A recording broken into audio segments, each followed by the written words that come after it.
Thank you so much for that introduction, and thank you for the theme music. I get to channel my inner Beyonce with my earpiece here. Look out. So as Mike mentioned, I'm here to talk to you today about how the user is your customer, and specifically talk a little bit about why that brand experience is so important now, and why we're at this really exciting time in technology and in user experience specifically, and what that might mean to you.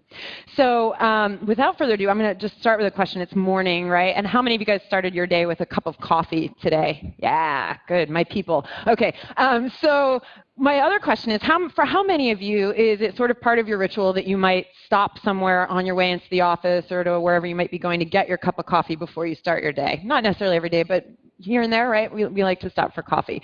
Sure. And how many of you have had potentially this experience where you walk up and it's like your heart just sinks because you go and there's a huge line at the door, and maybe you had 3 minutes budgeted to get that coffee, and this is not going to happen, right? This blue bottle, one of my little treats when I go out to San Francisco, I love to get their coffee, and there's just always a line.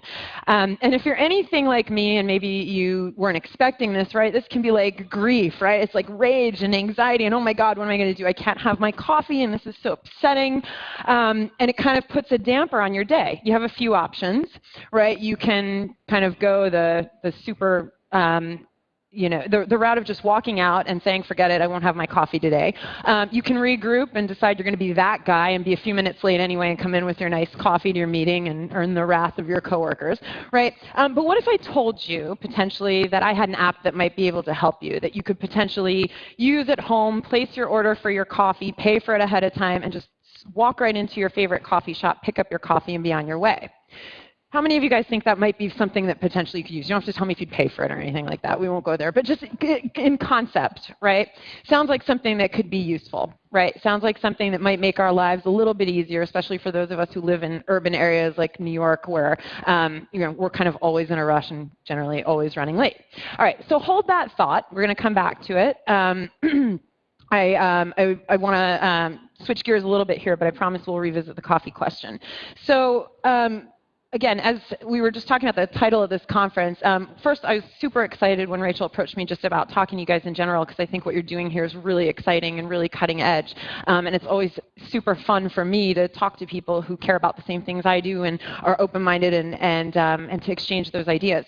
But then when I heard about the actual title of this conference, I got even more excited, because to me this is exactly where we're at, and this is the exciting frontier for technology, right? So developing something that's useful, right? I just posed an idea to you that potentially could be something that adds value to your life, right? There are a lot of needs that we have today. It's not that hard to come up with something that we think could potentially benefit or add value to people's lives, right? And then when we start to think about developing that product, how do we make it something that people can interact with, can engage with, that they find usable? Again, there are design principles out there that we know are best practices for how to make something easy and intuitive for people. There are principles of psychology that we draw on all the time that are really helpful in designing something that people are going to understand. So again, that second phase here is not incredibly difficult, and we also have research methods that help us. We were just talking about the usability testing issue, right? So you can potentially run research and figure out what's not working and decide how you're going to fix it. But I want us to think about this last piece here, because I think this is really the mystery piece. How do you go from something that's useful, that delivers value, and something that people understand how to use, to something that's really exceptional? And this is the part that's less easy for us to just kind of intuitively know what to do. And this is a question, that how do we become the Amazons of the world? How do we become the Apple of the world? How do we deliver something that really is an exceptional user experience instead of just something that kind of fits the bill? So we're going to revisit this theme throughout our conversation today. But first I wanted to just talk about what it really means to be exceptional so that we have a common vocabulary here, right? What does it mean to actually be exceptional, to deliver an exceptional user experience? It's something that really surpasses our expectations. It might meet needs that your customer didn't even know that they had. It makes life a little bit easier, perhaps, but also, and I think sometimes the piece we forget about, is that it's fun in some way, that it makes things more interesting and adds a layer of delight or joy to your user's life. And it's something like fun in the way a stand-up comedy show would be fun, or a roller coaster, right? But something that makes us feel excited about using that product. And that, to me, is really what constitutes an exceptional experience. So I want to tell you guys a little story here. A few weeks ago, so you probably know enough about me from whatever has been circulated internally, but I am somebody who is not a particularly early adopter, and I say that almost apologetically to you guys. I am not the person who's going to be the first one to rush out and buy the new gadget or download every app and figure out how they work. I am a VP of User Experience at AnswerLab, but I like to just kind of sit back and watch what other people are doing and figure out where the problems are before I jump into something. And so when all these new mobile payment methods came out, Google Wallet, Apple Pay, things like that, I kind of watched with a detached curiosity, let's say. I think it's really interesting, but I also wasn't, clamoring to get on board and use that product. For me, it wasn't a need that I had. I was perfectly happy to use my credit card. And so the other thing you should know about me on the side is that I'm a bit of a tennis fanatic. I play tennis like 4 or 5 days a week. It's like maybe to an unhealthy degree. I'm a complete gearhead. I buy way too much stuff. And so now that it's like 95 degrees every day, I try to play tennis in the mornings. And if you see me, I've got this racket bag that is large enough to be embarrassing. Like I travel with it and people are like, "Are you a touring professional?" And I'm like, not exactly. But anyway, so I'm carrying this bag, and this bag fits all of my stuff in it, right? It fits my rackets, it fits my change of clothes, my things I might need for the rest of the day, my wallet, my keys, etc. And so then I get home and I'm in the process of getting ready for work or whatnot, and it inevitably happens a day or two a week that I forget to move like my wallet and stuff back into my work bag. So I get to work, I don't have a wallet with me. Usually it's not a big deal. I walk to work, I use Seamless for lunch, and if I go out for drinks with friends, we sort it out. It works out usually quite fine. So it's not like, again, a huge problem that I was aching to solve, but a few weeks ago I was hosting some friends for dinner at my apartment, and they're friends of mine that are from other countries, and they were actually having some guests join them that I hadn't met yet. And I'm also a little bit OCD about the stuff, like if I'm hosting, I really want everything to go perfectly. I want to have, flowers on the table. I want to have the right kinds of snacks and things like that. Well, I'm walking home, and I have about a half an hour to get to my apartment and just get everything ready, and I realize, oh shit, it's one of those days I don't have my wallet, and what am I going to do? And I'm starting to panic, and I'm running through the math. I'm like, if I jump in a taxi, will I get home 5 minutes faster? And then can I grab my wallet and go to the bodega and this and that? At some point, I looked down and I was like, oh, I have my phone. Isn't there something on this phone that allows me to pay? And I have a couple of friends who are super early adopters, and they've been using this stuff forever, and they're really excited about it and keep singing its praises. And I always just kind of laugh. Like one of my friends and I were in a taxi once, and he's like, "Can I pay with Apple Pay?" And the taxi was set up for it, but he's asking the driver. The driver has no idea what he's talking about. He's like holding up the phone. Can I use? And he's like, I don't know. So it was just kind of a running joke between us. And as I'm walking, I realized, okay, I have this phone. Maybe I can sort out something here. But where am I going to go? The bodegas probably don't take Apple Pay. And then I'm looking right up, and I see Dwayne Reed, and I see the thing in the door. And so I think, all right, what the heck, let's just try this. And I'm experiencing this feeling of kind of stress and anxiety, and is this going to work? Is it not going to work? I get in the store, I get all the stuff in my cart, and I'm looking around, I'm like, no one in Dwayne Reed is probably going to be able to help me figure out do I need to download something? I don't know. So I get up to the register, and I have my phone, and I just kind of hold it up there like the little thing shows me how to do, pops up. I put my thumb on this. You guys, I'm sure already know this. I'm sounding like a dinosaur. That's fine. So I'm holding it up there, and it says, "Do you want to purchase this?" Yes, let's go ahead. Let's do it. And the woman, at the register just hands me my receipt, and it's like my mind is blown, right? I'm going to date myself. I grew up in the 80s, without the internet, with credit cards with that carbon thing where you have to rip them up afterwards because you don't want people to have your credit card number. My mind is blown, and I'm not ashamed to admit this. It was so cool, right? And I felt like, oh my God, this is exceptional. Now, why am I telling you this? Not because you don't know how Apple Pay works. I'm sure, like I said, most of you do. The reason I'm telling you this story is because what I experienced in that moment and the kind of little journey that I went through from start to finish there. I walked out of that store, I had my things in my hand, and I took a deep, audible breath where I just sighed and I thought, oh my God, all right, I have they're kind of cheap Dwayne Reed flowers, but they're better than nothing, right? I've got my hummus and chips and all this, and I'm good to go. And I felt tremendous relief that I could just get on my way and be done with it. I thought, first of all, I had done something super cool that nobody knew about, right? I was really proud of myself. And I walked out of that store and I had this fantastic feeling. I felt good about my phone. I felt good about my American Express that had been somehow linked to my phone. I didn't even do that. That was really cool. And then I felt also super good about Dwayne Reed, which we New Yorkers know is that's not common either. Right? I'm like, this store is amazing. How did this happen? This is so cool. And the reason I'm honing in on that is because of this feeling that I had. And so I'm a psychologist. That's my side gig in addition to UX. I'm a cognitive psychologist. I spent a large part of my adult life studying emotion and how emotion affects people's reasoning and decision making. And so when we think about emotion, we think about a phenomenon called affective transfer. And that basically means that, you know, if something gives you a certain feeling, it's likely that feeling will transfer to something else that's neutral, right? And this is the foundation on which, like, why does Justin Bieber sell women's perfume? This makes no sense, right? And it's the idea that, you know, they're counting on people feeling really good about Justin Bieber, excited about that, and feeling good about the perfume, right? And the bottle and the packaging and all that good stuff. So my point is, I'm capturing a moment here of affective transfer, that I had this experience that then extended to all around me. I walked out of the store, and the first thing I did was text my geeky early adopter friend and say, okay, so I finally bit the bullet. I used Apple Pay, like, go ahead. And of course, there was the ensuing, I told you so, ha, ha, ha, whatever. But the point is, what that experience gave me was this sort of sense of childlike delight that as a grown adult, I don't get to experience all that often, right? And it changed my day for the better. It changed my mental state for the better. It relieved that anxiety and stress that I had about what I was going to be doing that evening. You know, and like I said, that extended to all of the other pieces of that experience. So some component then of being exceptional is your ability to delight and inspire your customer, to give them that sense of childlike discovery and excitement, right? Something that they want to go out and talk about even after they've finished the interaction. I'm sitting here telling you guys about it, right? And at the risk of sounding, like I said, a dinosaur, that's fine. I'm so excited about it, I'm going to share that with everybody, you know, that I have the opportunity to talk to you about it. So that's what you're really striving for when we think about that kind of exceptional experience.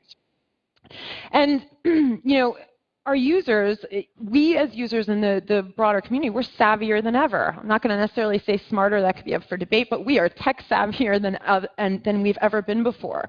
And as a result, we're more demanding than we've ever been before. So the reason I think, again, this title for this conference and this point that we find ourselves at is so exciting is that it's not enough anymore to just be useful and usable, right? In order to really differentiate yourself, to rise above the myriad competition that's out there in a field, you have to be something different that really it provides that element of an exceptional experience. And you want to be striving to make your customers and your users both be brand advocates, right? We don't want them to be brand detractors. You want to give that experience that I had where I'm sharing this with people and telling everybody about it. It is really a necessity. And this can kind of seem like a daunting challenge, right? Like tons of companies out there are trying to figure out how do we be exceptional? How do we deliver that kind of an experience? How do we make people feel emotions about their experience with our product?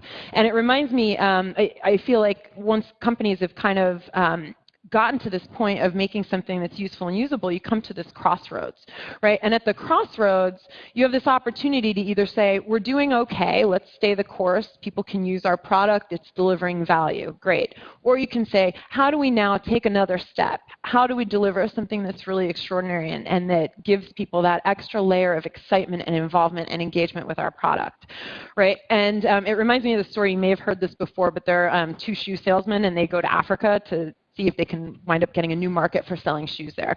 And one of the shoe salesmen says, you know, sends a message home that says, you know, no one wears shoes here. There's no opportunity here.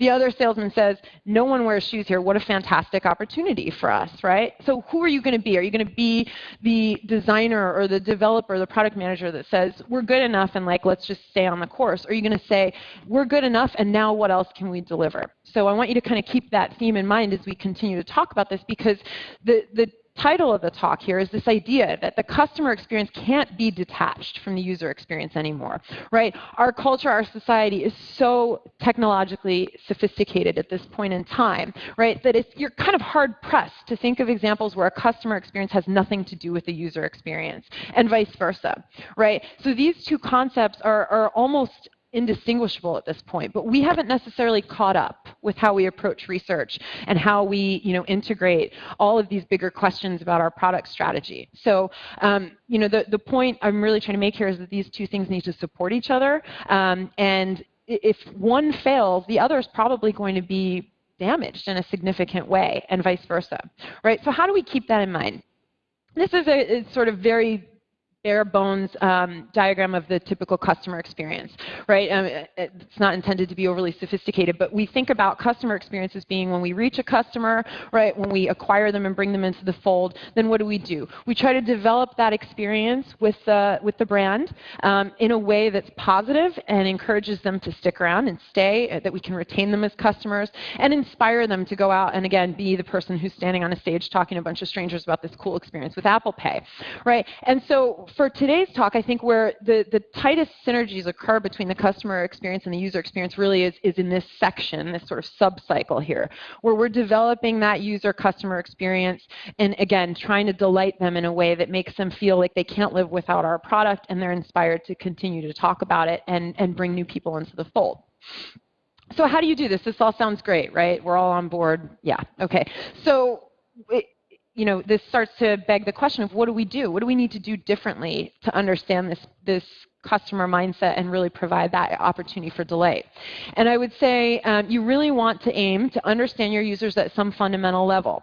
Not just if they can use your interface and click on the right button and get through the task that you've asked them to do, but who are they more holistically? What does their life cycle look like when they're interacting with your product? What are all the touch points that they encounter from start to finish? Whether the first step is, talking to one of your sales reps or even just hearing about you in the news or on social media, all the way through to actually using your product, right? What are the different touch points and what does the customer look like holistically and fundamentally?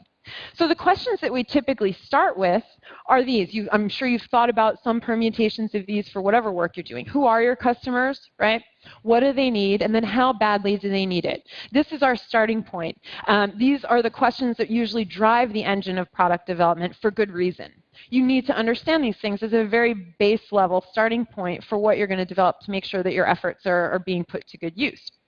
And so, the problem becomes once the product is developed, we start to lose sight of some of these questions, right? The questions start to become more and more granular. They start to come onto a level of, what is it are they able to interact with this function or this feature I've developed in a specific way? Can they complete a transaction, right? And these things also are still important, right? But we don't want to lose sight of these more fundamental questions. And the next question that I'd really challenge you guys to make sure is part of your daily thinking, how do they feel? And how do they feel not just when they start to use your product, but at every stage of interaction with your product? That big picture, right? So what is the user's experience from start to finish? How do they feel when they're interacting with their account manager? How do they feel when they're sitting down and reading your newsletter about new products or developments that you're working on? How do they feel when they're sitting down at console to execute a transaction in the middle of the day? What about when it's 5 o'clock and they just want to go home and they still have an hour's worth of work to do? How are they feeling about their interaction with your product, right? And the key takeaway here is that our users are not static snapshots. And there's a tendency, I think, to sometimes think about them as such, that we create these baseline personas. We think about, who our users are, and we use that as a starting point, and we sort of see them as fixed in time. When in reality, it's much more complex than that. And in order to deliver on that concept of an exceptional experience, right, you want to be thinking about how that snapshot may be changing in time, right? How they may be evolving, either as a result of the changing in their circumstances and context, the examples I gave you before, or what's the difference between a user the first day they use your product versus a week from then versus 6 months from then, right? These are, these represent fundamental touch points to where your user can be changing, right? And so I want to pose this question: who am I? Let's start with the persona here. I was thinking through, a good example that everybody could kind of latch onto and relate. Like, what am I talking about when I say users change during the life cycle? Who am I? Well, so the example I'm going to use is TurboTax because it, I think there are a lot of components of that customer experience that are quite exceptional and we can learn from, but also it's something we can all relate to probably, right, that experience of doing our taxes. So let's think about if you were developing software for TurboTax and I'm one of your target user bases, what's my persona going to look like, right? All right, at the risk of giving too much information here, fine, let's just go with it. Mid-30s, I'm a professional person, I have a graduate degree, I have some non-standard deductions, nothing too crazy, no dependents, et cetera, things like that, right? I'm sure the persona would say something like, Diedre likes to file her own taxes because it makes her feel like a responsible adult. That's true. Absolutely true. I do feel like a pretty responsible adult when I sit down with my forms and I am ready to go. I've got some paperwork. I've got manila folders. I'm the boss, right? So then we'll also throw in something, personas also like to say that I live in an urban metropolis. I've got a dog. I like to play tennis. These things are really better for like Match.com, but personas always throw them in for just to give you a little taste of who we are. Fine, let's go with that. And I'm sure I'd have a name that's something like Diedre Do It Herself or something cute like that, right? This is what personas are all about. Now, this is a great starting point. You do need to know those things about me because they tell you about my personality. They tell you a little bit about my needs. They tell you about what kind of features I'm probably going to be looking for, the degree of complexity, and basically kind of how do you want to prioritize what my experience is going to be. And that's fine. But the point here, we want to come back to, a little bit enough about, you know a little bit about me, like I said, enough to kind of start thinking about what kind of interaction you want to build. But while all of that's true, that persona tells you nothing about how I feel when I first open up your product, right? Well, I guess it did tell you a little bit about that initial, like I feel like a responsible adult in theory when I sit down to do this. But when I open up your product in, let's say, mid-February, once my W-2s are rolling in and I feel like, okay, it's time to start looking at this stuff, how I feel then is going to be very different from the way I feel as we go through. I am again, freely admitting my flaws here. I am not somebody who sits down and gets it done and walks away. I'm somebody who starts it, and then a little later I'll do a little more, a little more. So what does that typically look like? Okay, so we start this process in early February, feeling responsible, feeling like I am on top of the game. I feel confident. I feel, ready to go. Usually what happens to me, anyway, is I sit down and I, log in, and TurboTax has done this great job of sending me an email that says, hey, come back and join us, and we'll load all your information from last year. All I have to do is log in, and I'm like, yes, there's all my info. There are numbers in there. This is good, right? I'm making progress. I feel reassured that this is going the way I want it to, right? And then usually I'll look around and I'll say, oh, yeah, but there was that one thing I did for freelance, and they sent me something in the mail, and God, where is that? And I have to go find this or that or the other thing, right? So by, let's say, I walk away from that, and I say I'll come back to this in a little while once I have the rest of my papers in order. Okay, so maybe a few weeks, a month goes by, I come back to my task at hand, and now I'm feeling like, okay, I got to get through this. Let me work through this process and get this other information input. I start moving through the process again. And then, again, just my experience, usually I sit there and go, oh, well, okay, now I'm going to work on my deductions. And I remember that I donated this money to this charity, and where the heck was that? And didn't my friend do like a walk or something that I sent a donation in for? And I am not one of those people, like I so envy those people who like print this stuff out and put it in a file folder and they are ready to go. I'm somebody who's like, I think it's somewhere in my email. I'll go Google, thank you for your donation in my email and try to bring all that stuff up, right? So the point is, I'm not setting myself up for the easiest experience, but that's who I am. That's, take it or leave it. So I would sit down then and say, okay, now I've got to round some more things up, and I don't feel 100% confident that I'm ready to like finish this game here. So maybe I wait a couple more weeks, and then maybe April rolls around, and now TurboTax is kind of sending me these emails saying, hey, remember you kind of don't you want to just finish this, right? And I'll say, okay, yeah, sure, let me log in and get through this. Now, when I go in there and it's like, getting into April, I'm starting to feel a little bit more anxiety, right? Because it's like, okay, this is like my friends are done with this. Everybody's like talking about it. They filed this, and I'm behind. And at this point in time, I might need something very different, right? That experience, if you've used TurboTax, there's this really fun part where like your numbers start rolling up, right, as you add in the deductions, and you feel like, yes, I'm doing good things here.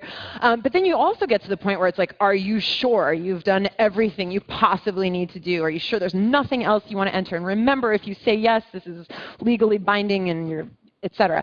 So it can get really stressful, right? You feel like, wow, I'm really committing to this. I got to get this done. And at the same time, there's this ticking clock element. Again, if you've left it to the last minute, not that you would. So what I'm saying here is I'm feeling different things, right, at different points in time. And TurboTax has done this great job of, again, like I said, kind of giving me those gentle reminders, asking me questions about if there's anything else I want to find. And when I'm in that state of anxiety, the analogy I like to make is I feel like TurboTax has this little kind of guy sitting in the corner, like smoking a pipe, like, let me know if you have any questions. There's this sidebar, right, where you can go into your discussion forums and see if there are any topics you have questions about. Other users will contribute, what they know, which sometimes is useful, sometimes less so. They'll link you out to other resources resources, right? Essentially, they're giving you this kind of support network as much as an online tool can that helps you to basically kind of figure that out. And if you wind up leaving it to like the very last minute, which I definitely have never done, but if you did, they will also say, hey, you want to think about filing an extension here? Maybe this is you might want to consider this, right? We'll make it really easy for you. So it takes out that guilt factor, too, of like, oh, my God, I'm the only person in the world who doesn't have my act together. This is not OK. So my point is, you can see how there's these different stages of the user journey. I am not the same persona I was who feels like a responsible adult who does their taxes on time if I wait to file everything until April.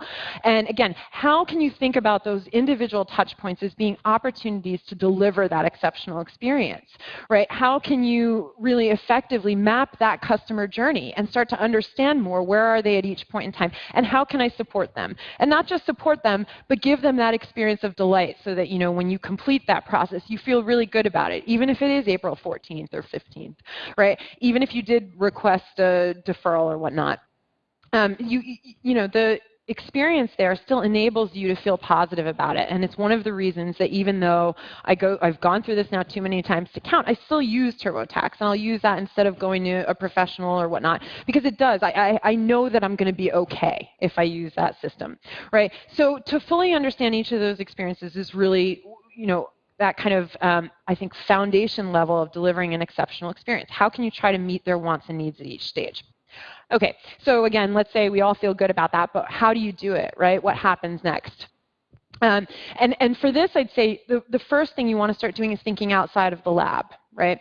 I've done hundreds of, maybe thousands of interviews in labs. They are extraordinarily useful. They serve a purpose, but they are limited in some ways, right? A lab is by definition, a controlled environment. Right? They have no distractions. The lighting is perfect. They are focused on nothing but what you ask them to do for the most part in that period. So that traditional lab testing is really useful and important. I can observe your behavior, right? I can talk to you about things that are confusing you. I can understand where there might be opportunities. But again, the limitation is that there is this kind of artificial environment and there's no distractions. Most of us aren't sitting there doing our taxes in a perfectly well-lit room on like a Tuesday at 11 a.m. with a complete stranger sitting over our shoulder making notes, right? Like that's the crux of this. Life is complicated, life is messy, and so are your users' experiences. So how can you figure out how to more effectively engage with them in a way that's meaningful and is going to translate, as we like to say in psychology, that has ecological validity, that extends outside of the lab setting and actually has meaning? So let's go back to the coffee example, right? You remember that I introduced this idea of an app that would let you order your coffee ahead of time, right, and pay for it, so you could just go in and pick it up, right? Seems like a pretty good idea. I'm guessing if I had a focus group and you were sitting in it and we were having a conversation about this, you'd say, yeah, that sounds pretty cool, right? And maybe you like me or maybe you don't. But if you like me, you're probably more inclined to say, yeah, I like that idea. That sounds pretty cool. I could get on board with that. Maybe I'd even show you some wireframes, prototype, give you a sense of how it might work. I could get feedback from you on any features that might be missing or anything that was confusing about that interface. But what I wouldn't be able to understand from that conversation is how you'd actually feel about using that kind of app in the real world, no matter what kind of conversation we have, right? I would not be able to understand if that experience of actually using the app would translate. And now, that doesn't mean that we don't do the research, right? But it means that we might have to think a little bit outside of the box of how we conduct that research and what we want to pay attention to when we're doing the research. And the main reason for this is that things often don't work very well out of context, right? The traditional lab setting or a focus group can't give you that kind of context. I'm going to walk you through a case study that we did at AnswerLab where we really learned to respect the role of context in understanding user behavior. And I also think I chose this example because I feel like for you guys it's also particularly relevant given that your users are also often surrounded by potentially distractions, by their contextual factors that are really tough to replicate in the lab. So we were working with PayPal, and their idea was to really try to innovate in the space of the financial and kind of mobile wallet system. They had developed a comprehensive research program that we did multiple phases of. I'm going to focus on just one little sliver of it. It is actually a white paper that's on our website. If you're interested in the topic at large, you can read all about it. But we wanted to better understand how the users might interact with their products at multiple stages of the user experience. We kind of wanted to map that journey. So digital wallets, right? This has been like the idea that's on everyone's mind for at least 10 years, right? We're trying to avoid this whole issue here of having all this stuff and know where to put it and can't keep track of things. And so the main issue that PayPal was really grappling with was this was a crowded space. Everybody wanted in on this, right? All the big financial institutions, Google, Apple, et cetera, right? Everybody wanted to understand, how do we crack this nut, right? How do we become the go-to source for a digital wallet? And nobody had really figured it out at that point. And so one of the things that we focused on was this idea that there was probably more to it than just the financial side of things. I mentioned to you guys earlier, I didn't rush to adopt Apple Pay because to me it was kind of always, or Google Wallet for that matter, it was like almost a solution without a problem. Like it wasn't that big of a deal until I started leaving my wallet in my tennis bag. But for most of us, it's not like a huge pressing issue, right? And so what PayPal wanted to understand was, how could we make this something that would be more exceptional? How could we make this experience something that, even if the need isn't burning, that we could still get people to be excited about? And so it wasn't clear to either of us what users were going to want, need, or be willing to tolerate in the course of using a digital wallet. So we tapped into the idea that I started our conversation with, mainly being that idea of the coffee, right? And going into a coffee shop. And this was, we did this research out in San Francisco. It was something that was definitely top of mind, people feeling like, can we do this better? But what we did here, rather than just ask people what they thought about potentially using this kind of app, was to transform a traditional lab into a mock retail store. And the idea here was that we would conduct these kind of mobile shop-alongs. And we asked people to basically pretend that they were in a Starbucks. We had a prototype mocked up of what the digital wallet might look like. It wasn't functional because they hadn't developed that out yet. But we said, just imagine you're here, let's simulate the experience of you going into the store and interacting. Now you see here, I can get this. Yeah. Okay, so we've got these little cardboard cutouts here of people waiting online, right? We've got a cardboard cutout of a barista behind the counter, right? It's almost laughable how basic it is, right? But I will tell you firsthand that it worked. That I'm not going to say people felt like, oh yeah, I'm standing right in front of another human being, but it certainly changed their mindset from sitting next to a moderator who they don't know at all under perfect conditions. They were like, oh, okay, right. That's I've shifted to my mental model of being in a coffee shop, right? And there are people waiting online, and there's a barista, and I have options here in front of me of what I'm going to order, right? We laid all this stuff out, we had all the little props and things like that to really simulate that space. Now, why do we do that? Because we weren't able to really simulate that real-world experience of actually using the digital wallet. So we tried to keep the environment controlled to some degree so that we could actually observe their behavior. But we also added this element of the more holistic user experience, thinking beyond the wallet and the app itself and thinking about this whole ecosystem. And now back to one of my earlier points, right? This is the customer experience intertwined intimately with the user experience, right? The customer experience is when they're in the shop and they're feeling certain things and there are people in front of them and there's a barista to deal with. So we asked people to go through this and then, talk about what that was like and, kind of evaluate that app based on that experience. And some of the things that we found were, at least, I talk about this research fairly often, but it's still really surprising. So the first thing that we learned to appreciate was the role of context, right? How important it was to simulate this environment. Because the main thing, the first thing that came up was that tipping was a really important part of this experience, right?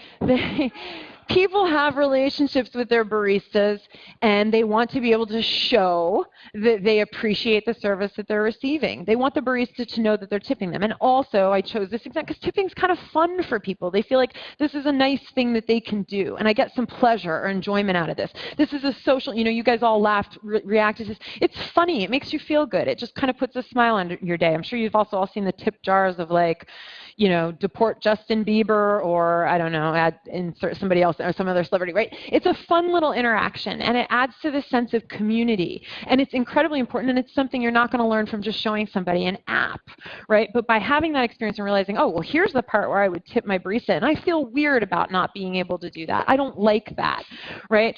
We don't want to take that fun, positive experience away from people, right? We don't want them to not experience that joy that they feel from, sharing that with their barista or just having a laugh when they see a funny tip jar or something like that. Now, that doesn't mean that we don't develop the app, right? And I'm going to talk about some kind of objections that sometimes we hear for research. Oh, so does that mean like we don't develop the app because what a customer wants to tip? No, that's not what we mean at all. But it means this is something that's really important to think about if you're aiming to clear that hurdle to an exceptional experience, right? If you can deliver on that and allow people to retain that sense of joy and do it with their app and do it in a way that feels easier, right? You've already now pulled ahead of your competitors because you've listened and you've thought about how they feel at that point in their customer experience. And it's another opportunity for you then to deliver an exceptional experience. So what else did we learn? Social norms, right? As a psychologist, I'm always really interested in this and kind of social emotions, what we feel in response to the people around us and how other people's behavior affects us.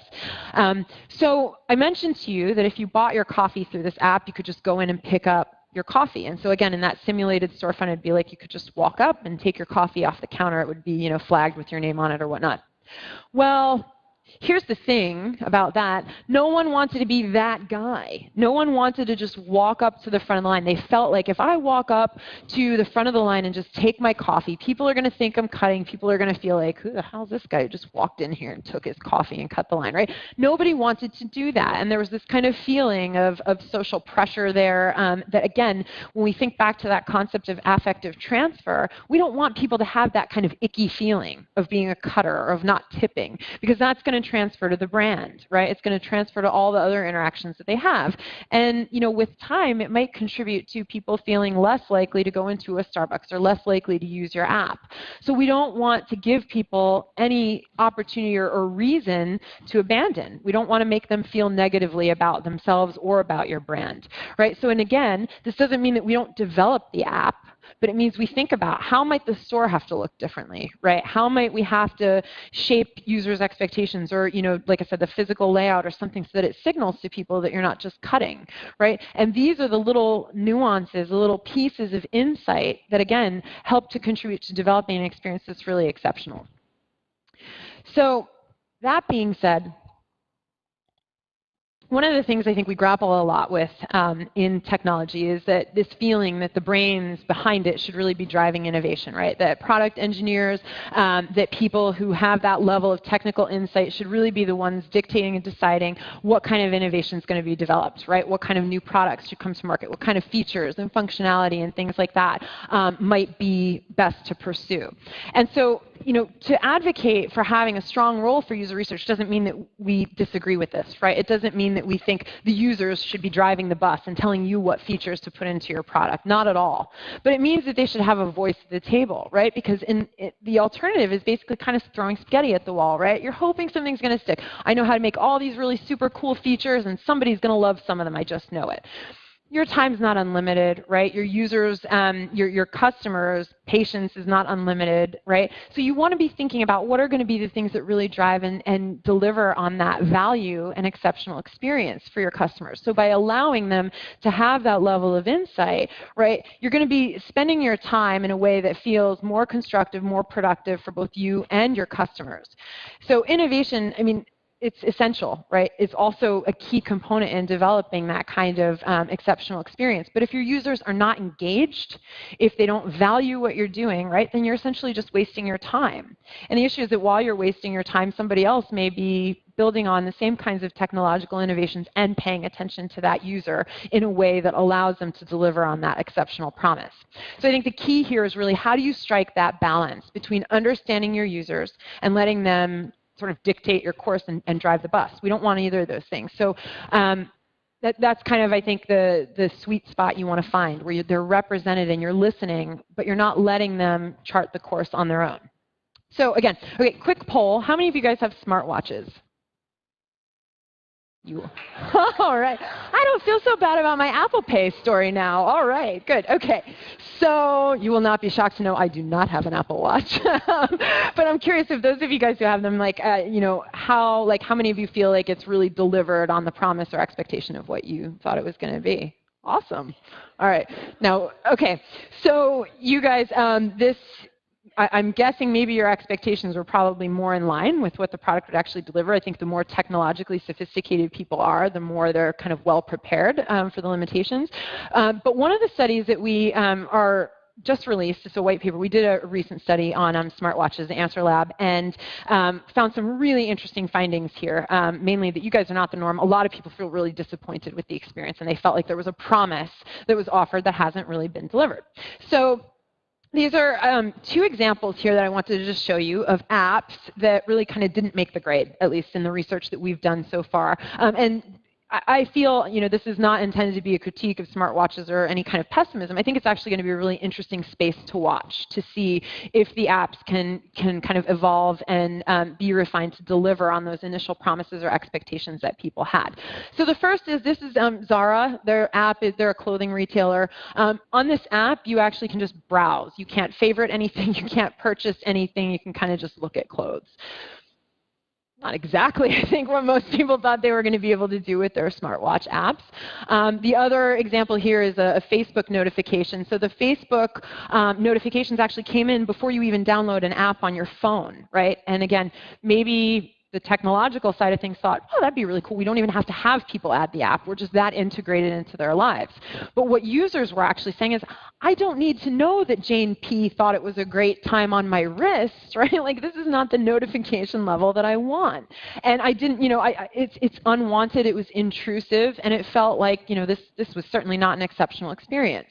So, the interesting thing about this, I think, is, we talked earlier about being an early adopter versus not. Early adopters are the people that you want to be like super excited about your product. If you guys know any of them, they won't stop talking about their products, even if you want them to, right? So these are the people who are going to be the most vocal brand advocates and can really help to get your word out there and to get people excited about your product. And instead, what we're hearing from people is something to this effect. Again, you can read the whole white paper, but I'm paraphrasing.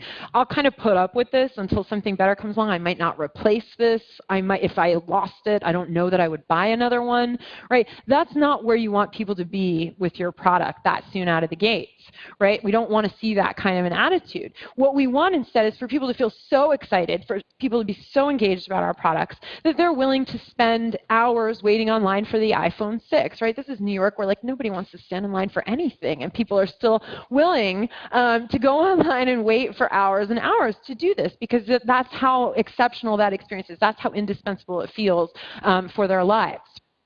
So I'm going to shift gears now here in the last few minutes and just talk again about some concerns that you might have, or concerns that I've certainly heard, or where I see, sometimes this kind of tension between technology driving innovation and users, right? This attitude that users might not really get your product, and that their feedback isn't necessarily useful because you need to develop the product before they can actually give you useful feedback. That they'll figure it out eventually, right? That it might be a high learning curve, but that eventually, they'll get it and they'll get there. And finally, that they might not be your end customers, right? And I know that that's true for you guys in particular, that your user is probably not the one who's actually paying for the service, in contrast to, a smartwatch or Apple Pay or something like that. So, the corollary of that, I would say, is sometimes the attitude can be like, oh, well, they don't really have a choice. So how important is it that we really listen to their feedback? It's a real concern, and it's not unique to technology either. It's, plenty of customer experiences kind of fall into this mindset, and I just want to take a couple minutes to talk about reasons I think that this stuff doesn't really hold up and ways to get around it. So first, encouraging you to think about symbiosis, right? How do you find a balance between your users' feedback and what you know as the innovators, as the managers, and as the developers, right? How do you strive to see your vision through, but still take what they can give you? So this is from a trip I took to the Galapagos is a Galapagos land iguana and one of the like bajillion finches that live in the Galapagos. And the finches run around and they peck at all the iguanas, and the iguanas kind of get, they snap their tails around or whatever. But the birds are picking away the bugs, right, that are living on the iguanas. And this works for both of them because the iguanas then wind up not getting like infections and lesions and all that stuff. The birds get dinner, win-win, right? But you can see if you watch the iguanas for a while, like I said, they're kind of like, get out of here, right?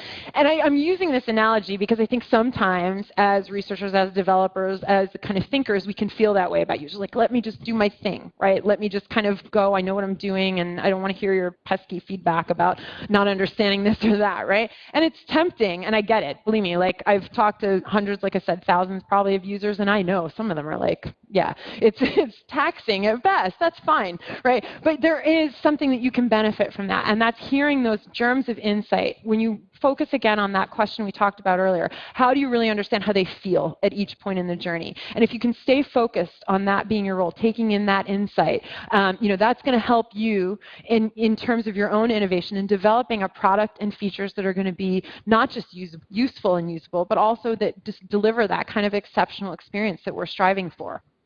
Okay? The next piece is everyone wants to feel smart. Again, not specific to technology. This is like a basic fundamental human need just above like food, shelter, water, money, right? Everybody wants to feel smart. It's important.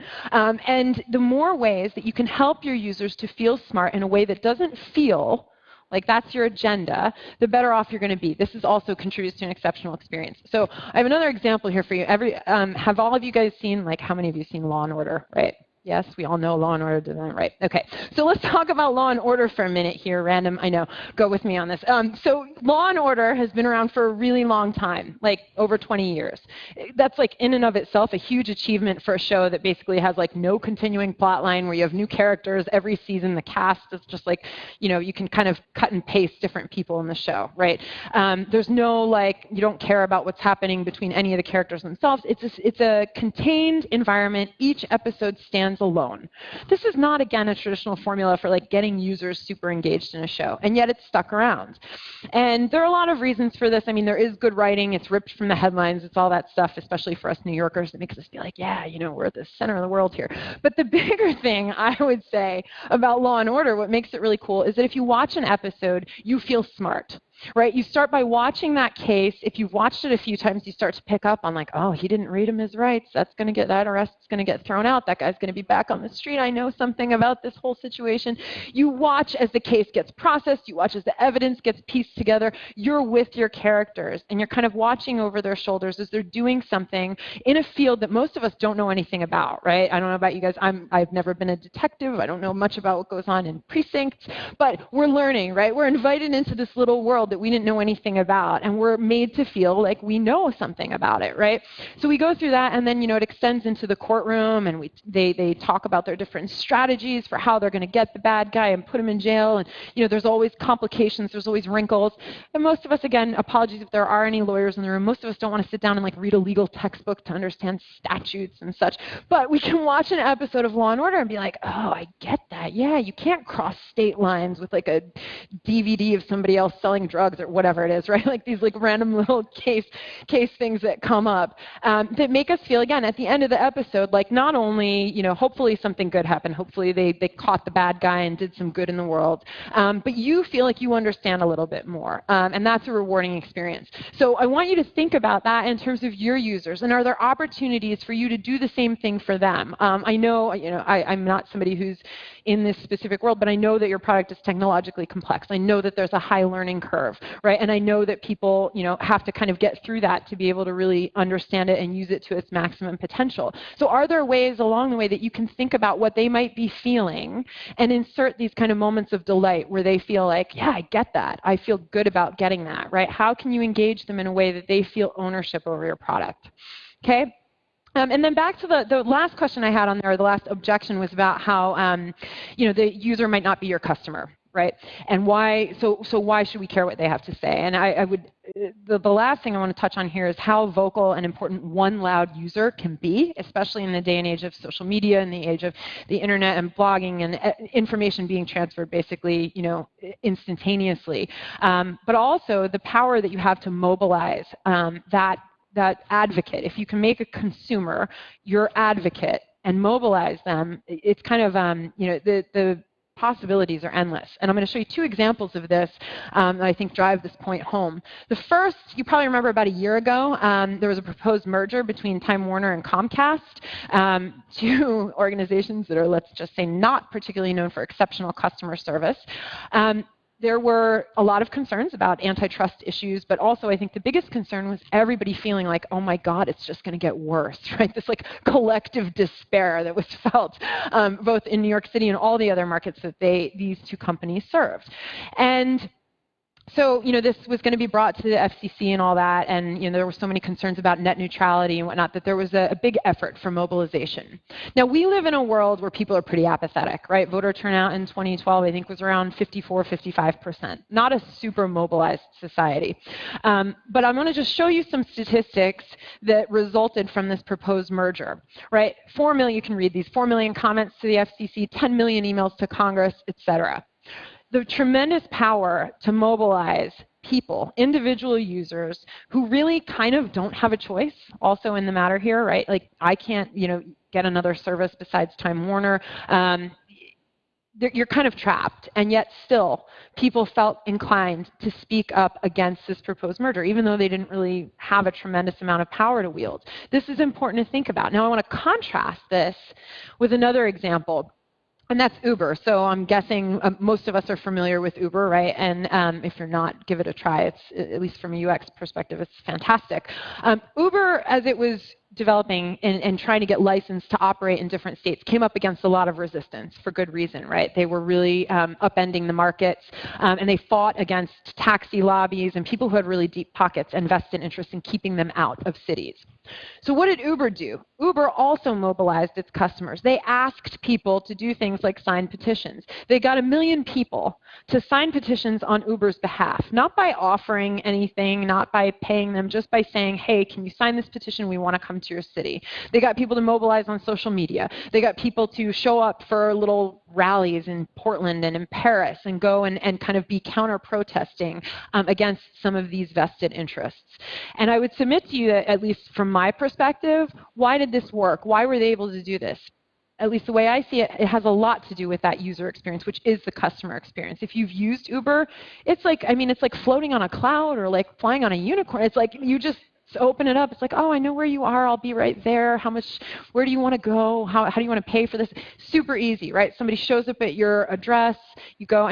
There's a component to it, obviously, that's not the user experience, how your individual ride goes. That mileage can vary, but they do give you the opportunity to give that feedback, right? To provide that perspective, and the drivers get that same opportunity as well. And then it's over, and you get your receipt emailed to you, and especially if you use it for work, how easy is that? You can just like email your expense reports. And I truly believe that a huge reason for why they were able to mobilize people in this way was because that user experience was so exceptionally good, because people felt so strongly about the value that this product had brought to their lives that they were willing to speak up about it. Now, I'll just use this thought experiment. Can you imagine if Time Warner sent you a note and said, hey, would you mind signing this petition so we can merge with Comcast? Don't you love us both, right? Like, would never happen, right? Because the customer experience, the user experience is so bad, right, that people felt like absolutely not. They would, they were sooner ready to mobilize to write to Congress and things like that. So the take-home point I want to make here is to inspire you and encourage you to give your users and your customers a reason to use that power for good, right? Give them an experience that makes them want to stand up and tell everybody about it and sign petitions or go to rallies or whatever it is that they need to do. In your case, just talk about your product with other people and encourage people to spread the word and deliver on that concept of giving them something that's really exceptional and extraordinary. So thank you for listening, and I appreciate your attention. Thanks.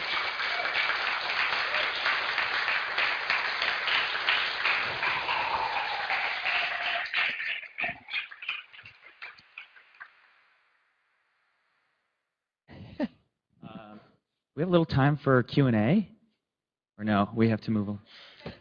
1 minute, 10 seconds, did you say? I'm happy to hang around afterwards, too, if you guys have questions. Oh, great. Nemo. Diedre, thank you so much. This was so energizing. Great way to start things off. Thank you. I had a question for you around the context of things and kind of setting that stage, just thinking through the PayPal experience.